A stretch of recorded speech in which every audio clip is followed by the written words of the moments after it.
नमस्कार श्रोताओं, ये आकाशवाणी देहरादून है। अब आप मुद्दता से चमोली जिले की चिट्ठी सुनिए। इसके लेखक हैं सुरेंद्र रावत। चारधाम यात्रा में बद्रीनाथ धाम में अब तक 8,62,000 श्रद्धालुओं ने दर्शन कर लिए हैं। वहीं सिखों के प्रसिद्ध धाम हेमकुंड साहिब में 1,31,000 श्रद्धालु दर्शन कर चुके हैं।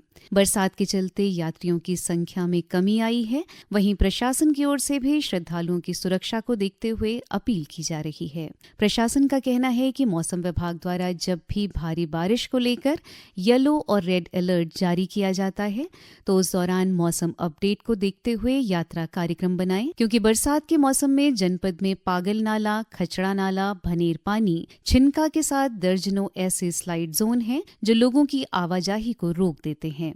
प्रशासन को भी इस दौरान चुनौतियों का सामना करना पड़ता है।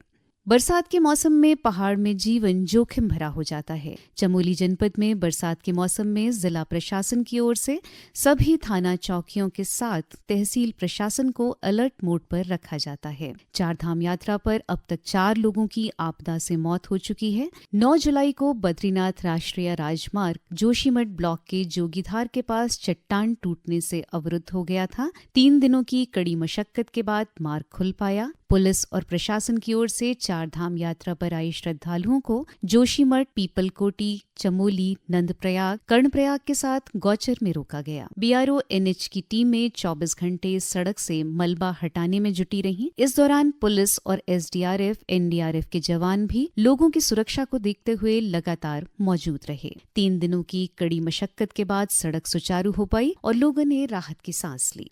10 जुलाई को बद्रीनाथ विधानसभा में उपचुनाव के लिए मतदान हुआ। जनपद में उपचुनाव के लिए 210 मतदान केंद्र बनाए गए थे। विधानसभा में कुल मतदाता 1,02,145 थे, जिसमें से 52% मतदाताओं ने अपने मत का प्रयोग किया। उपचुनाव में भारत तिब्बत सीमा से लगे नीति घाटी और माणा के ग्रामीणों ने उत्तराखंड बनने के बाद पहली बार अपने मूल बूथों पर मतदान किया।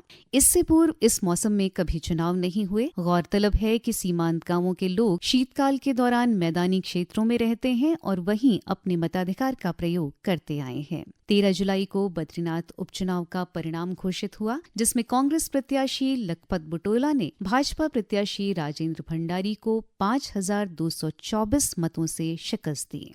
16 जुलाई को सावन के महीने के आगमन पर हर वर्ष की तरह इस वर्ष भी जिला प्रशासन और वन विभाग की ओर से हरेला पर्व का आयोजन किया गया। आयोजन का शुभारंभ मुख्य विकास अधिकारी अभिनव शाह द्वारा किया गया। इस दौरान पर्यावरण संरक्षण को लेकर स्कूली बच्चों ने नुक्कड़ नाटक के साथ सांस्कृतिक प्रस्तुतियां दी। वहीं महिला मंगल दलों ने भी हरेला को लेकर अपनी बात रखी। मुख्य विकास अधिकारी अभिनव शाह ने बताया कि जनपद के सभी ब्लॉकों में हरेला पर्व के दौरान 1,30,000 पौधरोपण का लक्ष्य रखा गया है, जिसके लिए सभी विभागों को लक्ष्य पूर्ण करने की जिम्मेदारी दी गई है। इसके साथ ही सभी ग्राम सभाओं के महिला मंगल दलों और युवक मंगल दलों का भी सहयोग लिया जाएगा। चमोली निवासी परमजीत सिंह के ओलंपिक खेलों में प्रतिभाग करने पर खेल प्रेमियों के साथ जनपद वासियों ने खुशी जाहिर की है। जनपद के खिलाड़ी लगातार अपनी प्रतिभा का लोहा मनवाते हुए राष्ट्रीय और अंतर्राष्ट्रीय स्तर पर प्रतिभाग के लिए चयनित हो रहे हैं।